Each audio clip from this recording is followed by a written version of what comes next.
for those of you who don't know Gary, he is just a big success in sort of every shape and form of the word.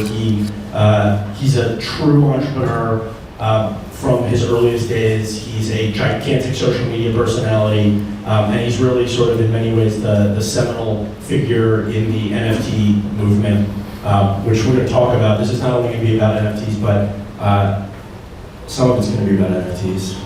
And so whatever you want. So let's just jump into the deep end there. Okay. You were like the face of a booming NFT market last year. You raised a shitload of money at a big fat price from amazing folks. The market has obviously had a pretty weird moment. It's insane. Just like you bet, in many ways you bet like your personal brand on like this NFT thing. Like just give me the scoop. You know, thank God. First of all, it's so nice to be here and see a lot of faces that I adore personally or admire from afar, so thank you for having me. You know, thank God, the majority of my videos in August and September of last year was 99% of these projects are going to zero, and this is internet stock 1997, 98 all over again, and Pets.com had an $85 billion valuation with zero sales in 1999, and that's what's gonna happen here. And just like the internet, there will be a correction, and in that correction, all the scummy, fast trading, scam, bullshit, quick dollar, chasing the next trend people will bounce.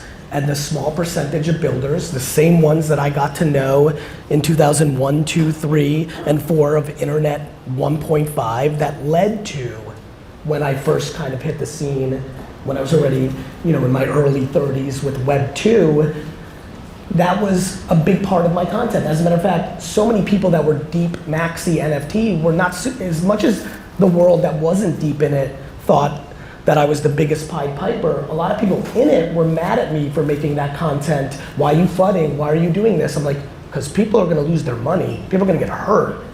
And I wanna be historically correct. It's the only currency I have. And so, you know, honestly, and you know, we haven't talked that much about this, but enough that you know this to be true.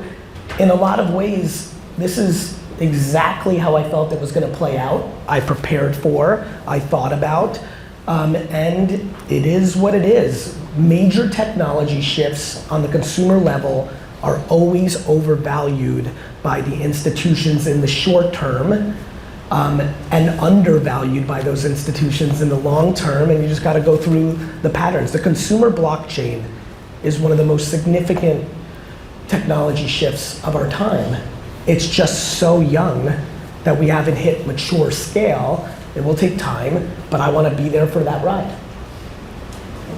Why do you think it is such a material shift? Why are you such a emphatic believer in Web3 through, I mean, just I've never seen someone who believes in anything more steadfastly than you.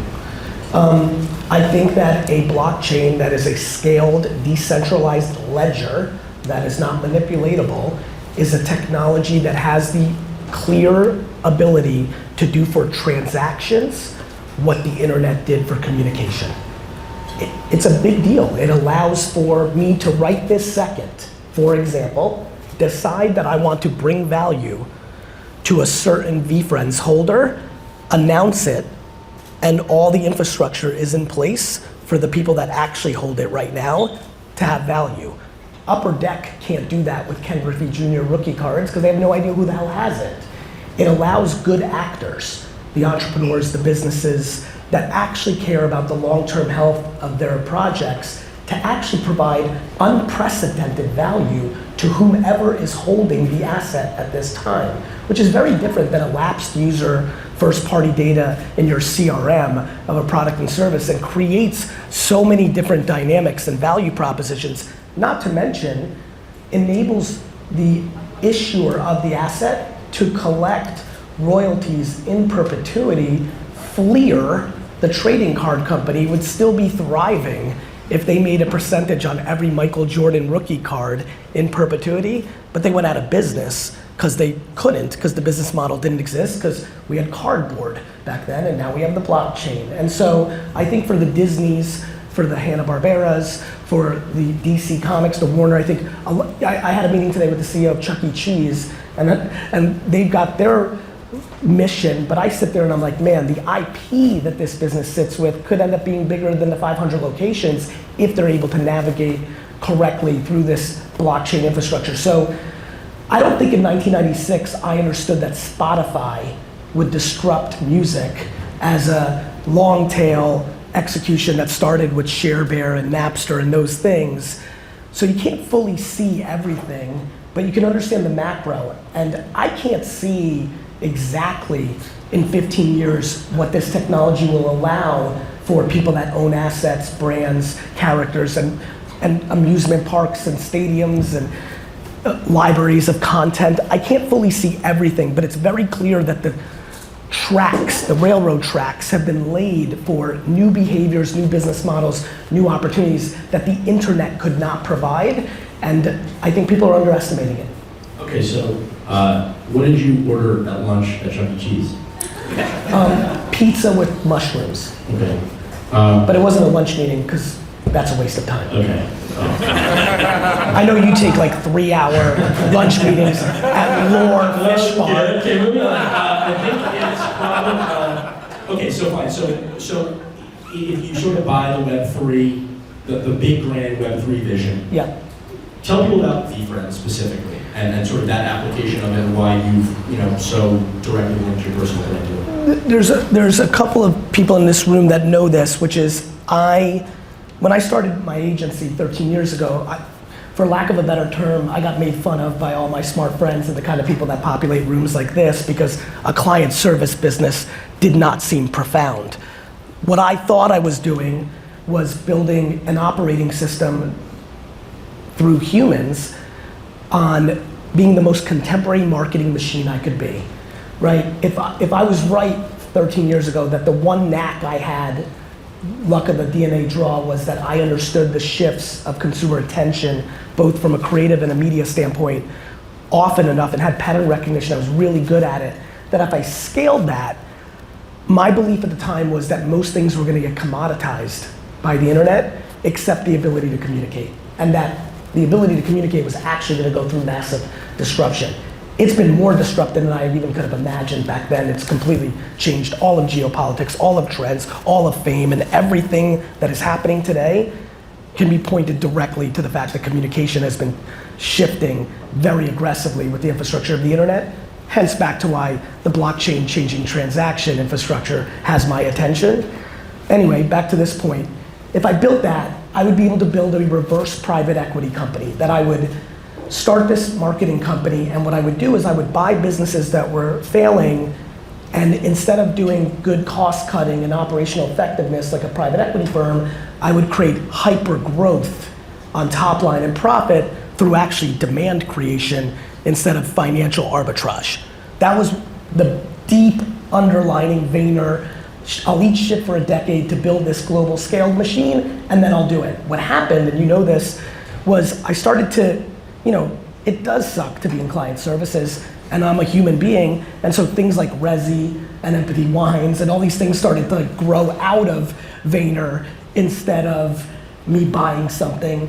The ultimate one was, this is so insane, I literally was going through due diligence to get an NDA in place to look at Gumby, the little green guy's IP, 4 months before I had the eureka moment that the CryptoKitties thing that I saw 4 years ago was now actually happening. I'd be a Top Shot, CryptoPunks, I'm like, holy fuck, this NFT thing is just about ready to go. And so basically the dreams I had of buying like Flintstones vitamins or Garbage Pail Kids or all that stuff, I was like, wait a minute, I think I might be able to stand up an IP. My hypothesis in December of 20 was that this NFT market that I was starting to see emerge would look a lot like 1980s after school television, where those cartoons with toys at Toys R Us, in that 3-year window, Thundercats, He-Man, Strawberry Shortcake, My Little Pony, and many others, the refurbishing of G.I. Joe, Transformers, all those intellectual properties were built on that format. This one window of 1980s after-school television, toys and Toys R Us. And I said, I think that that's what's going to happen with NFT land. That it's going to be this movement, much like that era, though not everything got to air. A lot of things won't work.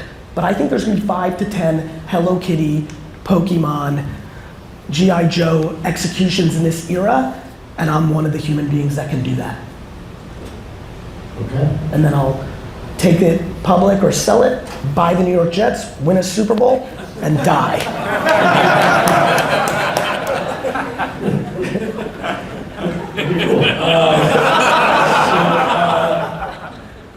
So you are building VeeFriends, but you're also building a bunch of other brands through the client services business. Yep. You've been very early to sort of big social platform shifts. You were, the first person I know who was touting Instagram before Instagram was Instagram, the first person touting TikTok before it was TikTok. We have a ton of companies in this room that are trying to figure out how to build community, how to acquire users affordably in a very messy acquisition landscape right now.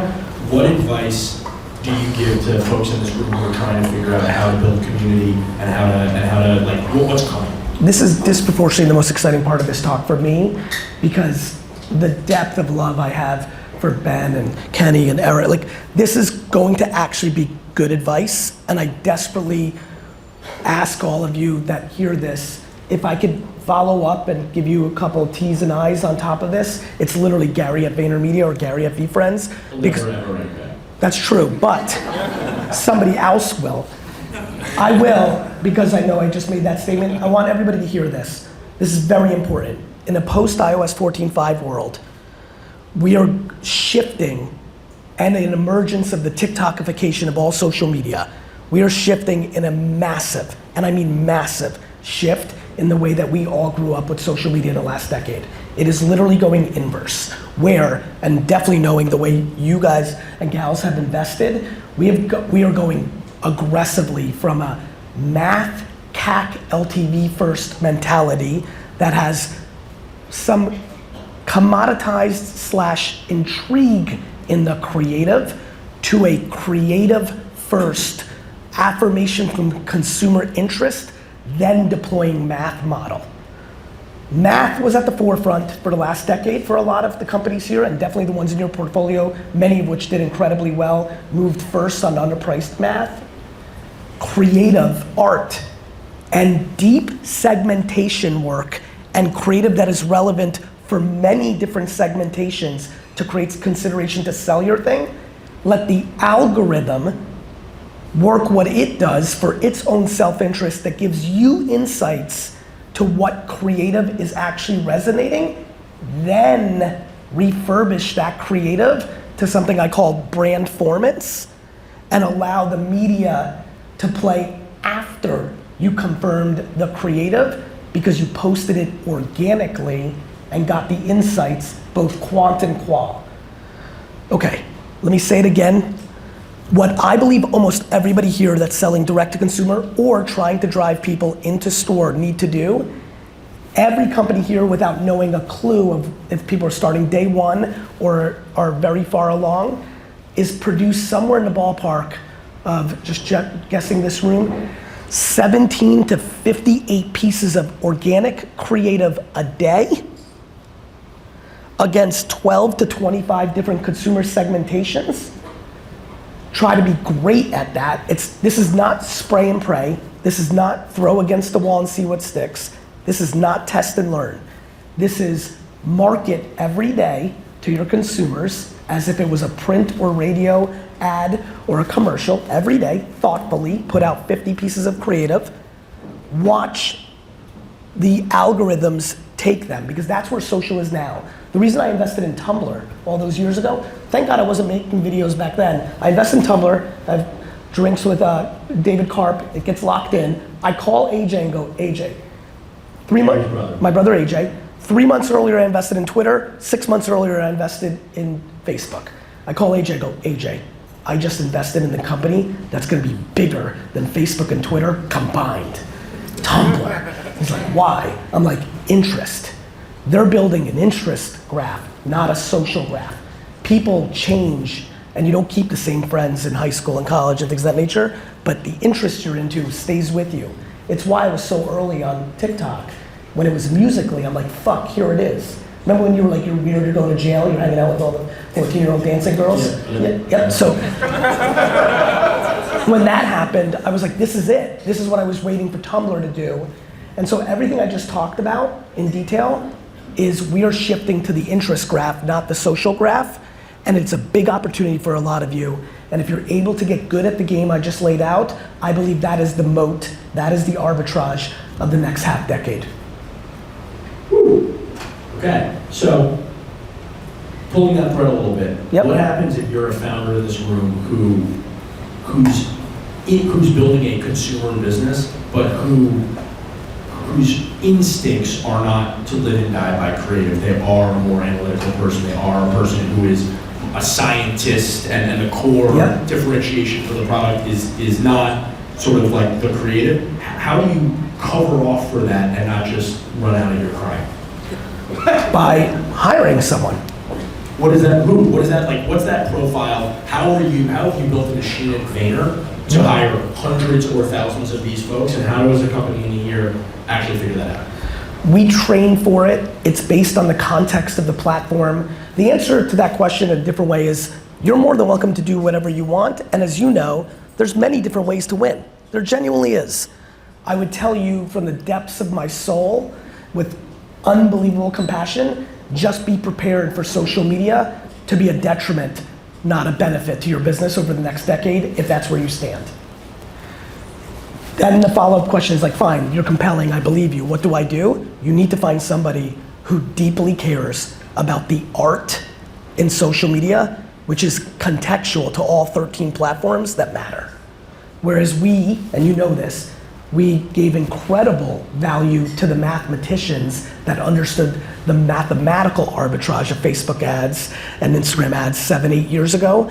The new star of the next decade for direct attribution is going to be the artists that obsess in the things that I'm interested in, which is every feature set of every social media platform, how Snapchat Spotlight works differently than a LinkedIn carousel versus a Facebook reel versus an Instagram reel, the depth of knowledge around the science of the art of the 14 platforms that have all the attention of the consumer.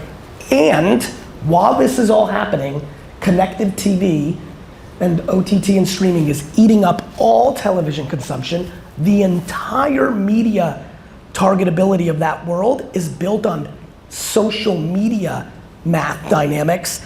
And once you go up the pattern of there's interest, this is not just about pouring money on social creative to get better results. This is using that insight qualitatively to make longer form creative that becomes your television advertising. So the mature companies that have been in your portfolio that buy remnant TV and do DR TV advertising are gonna go into a much healthier place in the next decade of making brand work that performs based on the targeting in commercial form, which is gonna do a lot more for the Warbies and those kind of companies from just a brand and a business standpoint versus what most of the companies do, which is on television, look like QVC, right? Not like brand. And there's a delta between Nike and LVMH and a lot of these companies. I believe this next era will be grounded in that. If you're an early company and you are resource constrained, yes, and the idea of programming for 13 social networks and connected TV is making you physically ill right now, is how much of the world is TikTok eating, and how significantly higher a priority is TikTok than everything else? Or am I wrong? 6 months ago, the answer would have been emphatic. This TikTokification of social media changes that. The same great things that could happen to you on TikTok, which is, just so everybody knows, your brand might not have a TikTok presence. You decided this talk inspired you to maybe instead of no. Your first post can do well. That was unheard of for a decade. For a decade, you had to spend ungodly amounts of energy and effort to build a list, followers, to give you a chance. Now the creative is the variable, not your ability to build followers. This is the biggest. That's massive. It's massive. it would have been TikTok emphatically 6 months ago. The TikTokification is Meta. I mean, Facebook Reels is performing better for me than anything. Facebook Reels. And that's because you're first in the pool. Yes, comma, the thing that's blowing me away is 25 to 35 year olds. Like, I don't even know any 25 to 35 year olds that are on Facebook, yet it's dominating for me against that segmentation. So Meta has publicly said they're changing their algorithms to more interest than just followers, and I think they're sandbagging how heavy they have to go to get there.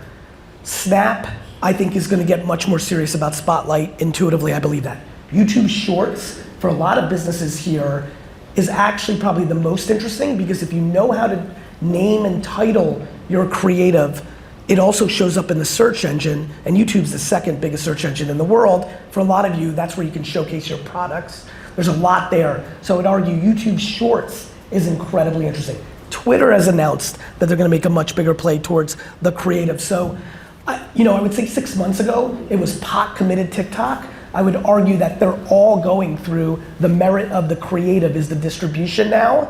And so all of them, and because the best of the best are so focused on TikTok, there might be even more arbitrage in YouTube Shorts or Facebook Reels and things of that nature. Okay, super quick answer here, like really quick, because we Yep. have a lot of time. And I No have worries. another question. Yep.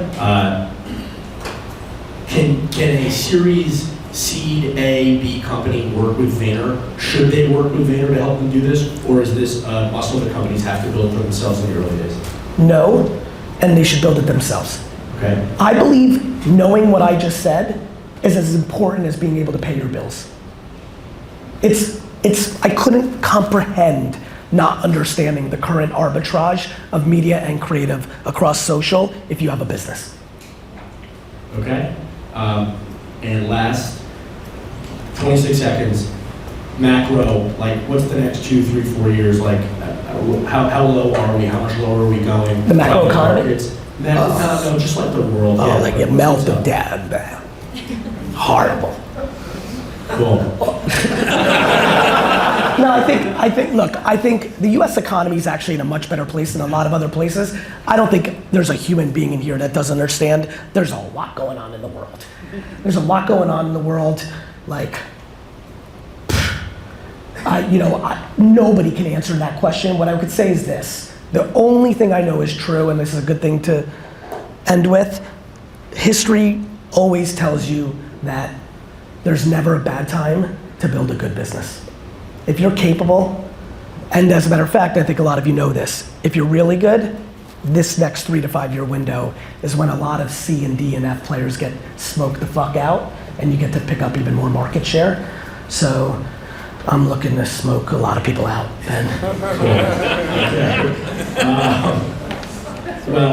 Okay, you gotta give me a big hug. Gary, you're the best.